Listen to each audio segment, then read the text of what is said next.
নিজের জীবনে ধারণ করতে পারে সেই কথাগুলো, যে কথাগুলো আমাদের শাস্ত্রের মধ্যে আছে, যে কথাগুলো ভগবান বা মুনি ঋষিরা বলে গেছেন, এমন করে চলতে হবে।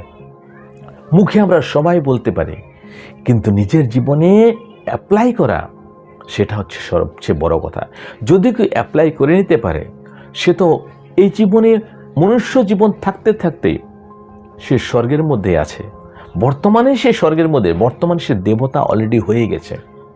আপনি প্রেমানন্দ মহারাজজিকে দেখে নিতে পারেন, উনিও তো একজন মানুষ, ওনার মধ্যে যা যা আছে আমাদের সবার মধ্যে তাইতে আছে। কিন্তু ওনাকে সবাই কেন দর্শন করতে যায়, কেন দুটো কথা শুনতে যায়? কেননা উনি এই সব জিনিসকে কাবু করে রেখেছে। মনকে, বুদ্ধিকে, অহংকারকে ও পায়ের তলে রেখে দিয়েছে, এবং কাম, ক্রোধ, লোভকে ওকে হাতের মুঠোই করে নিয়েছে। ওকে কোনো রকম কোনো নারী